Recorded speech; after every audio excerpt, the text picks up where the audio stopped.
y ya trabajan en un plan para la transición con distintas alternativas y medidas, con decisiones basadas en la ciencia. Conseguir reanudar progresivamente la actividad económica y social y a la vez mantener controlada la propagación del virus mediante medidas de protección. Hoy Fernando Simón alerta. Estamos terminando la fase dura, pero es también la fase fácil. Podremos salir a la calle, sí, pero tendremos que tener más cuidado incluso que ahora. El conseguir que la gente mantenga la tensión, mantenga las normas de distanciamiento social adecuadas, y tenemos que ser mucho más conscientes de cada uno de nuestros actos en esta segunda fase para evitar un repunte. Una fase para la que todavía nos queda y que debemos afrontar con cautela.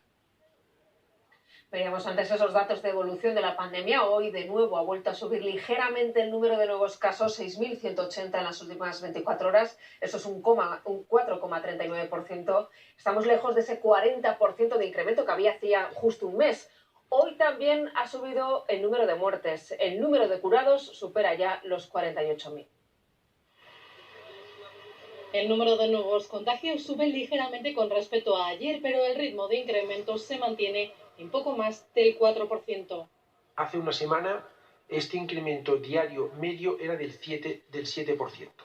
Hace 2 semanas del 15%. Y vamos incluso más allá. El mes de marzo ha sido realmente complicado, con un ritmo de incremento de contagios del 40% en la primera quincena.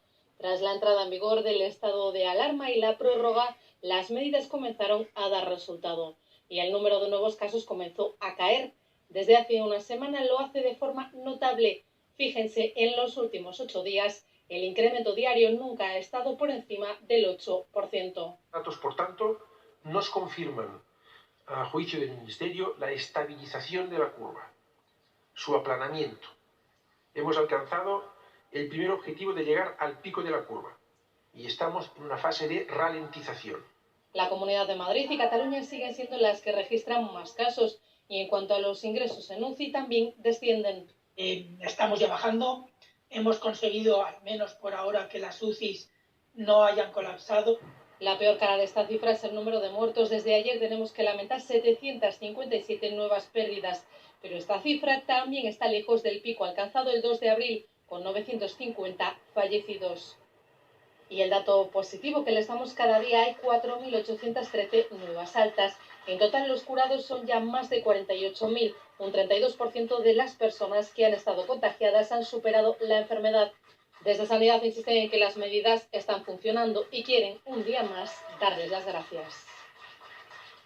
El Ministerio de Justicia ha pedido a los registros civiles que le den todos los datos sobre los entierros que se han realizado desde el 14 de marzo. Castilla-La Mancha denunciaba ayer que los datos de muertes por coronavirus no eran reales y que había muchas muertes que no se estaban contabilizando. Alfonso Pérez Medina, esa petición a los registros, aunque lo hemos sabido hoy, se hizo ya hace días. Sí, es una instrucción que el Ministerio de Justicia en concreto envió el pasado sábado a todos los registros civiles para solicitarles el número exacto de licencias de enterramiento que están tramitando, también las localidades en las que se han producido esas muertes y si tuvieron lugar en un hospital, en una vivienda o en una residencia. El Gobierno de esa manera quiere conocer todos los datos porque dice que son necesarios para luchar eficazmente contra la pandemia, aunque también reconoce en esa instrucción que a día de hoy los registros civiles no pueden actualizar todos los datos de fallecimientos de los que disponen. En primer lugar, por la falta de personal y también por el incremento de muertes que se está produciendo desde que comenzó esta crisis.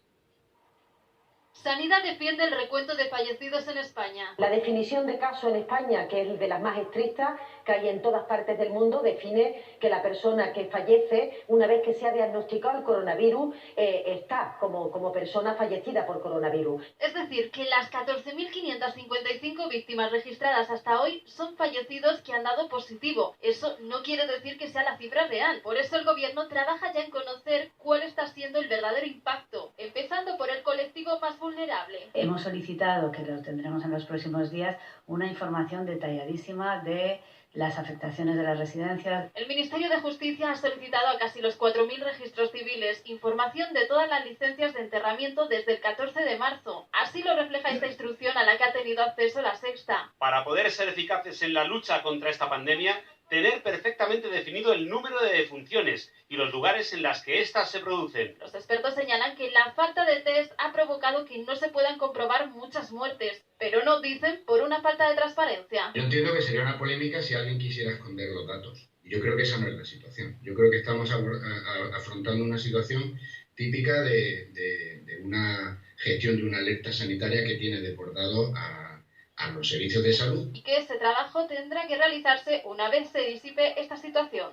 Habrá que ver, algunos de los certificados médicos que acreditan el fallecimiento podrán haber referido que sea COVID-19, se incorporará a la estadística en su momento. Los registros civiles constatan que entre el periodo de 17 de marzo al 6 de abril se ha producido un incremento de más de un 50% de muertes a nivel nacional. Si nos fijamos en los grupos de edades, esa cifra se dispara a casi un 60% entre los mayores de 74 años. Por comunidades, Castilla-La Mancha registra un exceso de casi un 200%. Le siguen Castilla y León, Navarra, La Rioja y la Comunidad de Madrid. Además, los propios jueces han alertado de esta situación. Solo en Castilla-La Mancha, en el mes de marzo, el número de licencias de enterramiento se incrementaron más de un 96%. Si tenemos en cuenta el dato del año anterior, en otros países como Italia, Francia y Reino Unido también se están produciendo desfases en el conteo. Por ejemplo, el país galo hasta la semana pasada solo tenía en cuenta las muertes en los hospitales. Ahora rebasa los 10.000 muertos tras introducir los datos de las residencias.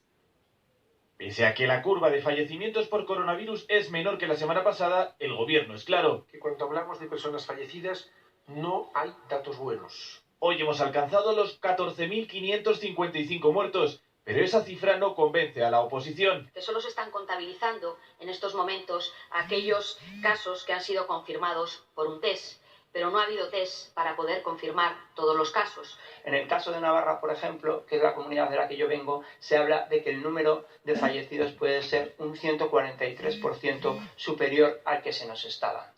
El partido de Casado acusa directamente al gobierno de engañar a los ciudadanos. Ahora, le pongamos el nombre que le pongamos, podemos decir que el gobierno miente, que el gobierno oculta, que el gobierno no favorece.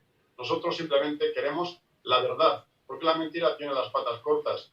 Con la misma intensidad se refería a la cifra de fallecidos el portavoz de Vox en la comisión de esta mañana. No se aprovechen de que los españoles estamos recluidos. Muestran su satisfacción por la meseta de muertos, pero eso no es verdad. La cifra de muertos puede ser fácilmente un 75% mayor. Con otro tono, desde las comunidades autónomas reconocen que las cifras no se ajustan a la realidad. Que es verdad, nosotros damos los datos que tenemos, que nos costan. No que quepa la menor duda, los que nos costan. Puedo entender que se hayan producido otros fallecimientos y que no tengamos la prueba, puede ser, claro. Pero ponen en valor la comunicación entre el gobierno central y los autonómicos. Es evidente que ha habido un desajuste en algunos datos de los servicios sanitarios y los datos del registro civil, y casar todo esto pues no es fácil. Poniendo sobre todo el foco en las residencias. Bueno, una matización, porque ha habido un error en la gráfica que les hemos enseñado sobre el porcentaje de números de muertes en las últimas 24 horas. Hemos dicho que hoy ha habido un 4,39% y en la gráfica la línea, en vez de ser ascendente, ha sido hacia abajo. Ayer veníamos de un 4%, tendría que haber sido hacia arriba, pero ha sido un error del que pedimos disculpas.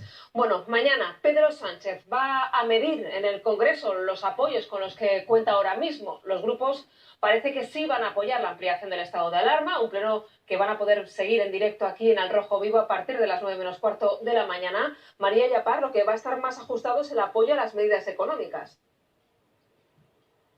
Sí, porque mañana hay debate y votación de 3 decretos con medidas económicas y sociales y de nuevo se va a medir la fuerza parlamentaria del gobierno. El Partido Socialista confía en sacar adelante estos decretos, pero el Ejecutivo podría contar con menos apoyos de otras semanas, porque, por ejemplo, uno de sus socios, el Partido Nacionalista Vasco, ya ha anunciado que va a abstenerse en alguno de esos decretos. Lo que sí va a salir adelante, sin duda, con toda seguridad y con amplia mayoría, es la prórroga del estado de alarma. El Gobierno para esto sigue contando con el voto a favor del Partido Popular, de Ciudadanos o de los nacionalistas vascos. A partir de las 9 mañana, en el hemiciclo, comparecencia de Pedro Sánchez y de las ministras Yolanda Díaz y Nadia Calviño.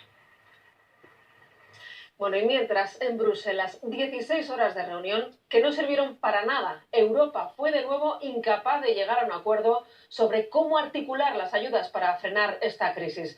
La situación fue tan tensa, especialmente entre Holanda e Italia, que el ministro francés tuvo que recordar que mientras ahí discutían sobre ayudas, en sus países los muertos se contaban por decenas de miles. Nueva reunión sin acuerdo que evidencia el fracaso del Eurogrupo.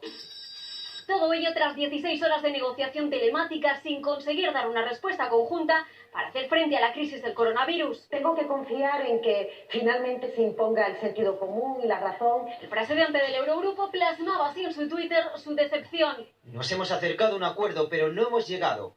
Mi objetivo, una red fuerte para la Unión Europea. Sobre la mesa está un paquete de medidas de $500 millones de euros, pero las diferencias entre los países del sur y del norte parecen irreconciliables. Por un lado está Italia, España, Francia y Portugal, además de otros 5 países que no quieren condiciones en las ayudas o que al menos sean mínimas y que siguen siendo partidarios de los coronabonos, es decir, repartir la deuda entre países. Y por otro lado está Holanda, Austria, Finlandia, que se mantienen tajantes en el no. En esta posición también está Alemania, pero sí que es partidaria de un fondo de rescate sin condiciones. Las principales discrepancias están entre Italia y Holanda. Los italianos no quieren acudir a un fondo de rescate y piden solidaridad. Es el momento de la responsabilidad compartida, de la solidaridad y opciones valientes. Una postura que apoyan Francia o España. Un compromiso que permita mutualizar la deuda, que permita poner en marcha el seguro de desempleo. Pero Holanda no deja lugar a la duda. No habrá coronabonos. Holanda estuvo, está y estará en contra de los eurobonos porque aumentan los riesgos en Europa. Es imprudente y poco razonable. La fractura va más allá. Holanda se niega también a que el fondo de rescate se use prácticamente sin condiciones, como había propuesto Alemania. Y mientras Europa discute, la Organización Internacional de Trabajo avisa: si no consiguen pactar medidas contundentes, el resultado será catastrófico. Según las estimaciones, la crisis económica derivada por el coronavirus provocará la destrucción de 230 millones de empleos en todo el mundo. Se trata de una cifra llamativa porque estamos hablando de puestos de trabajo a tiempo completo. Si nos fijamos en Europa, se traduce en 12 millones de puestos de trabajo que se van a perder. También empleos de calidad a 40 horas. Una hecatombe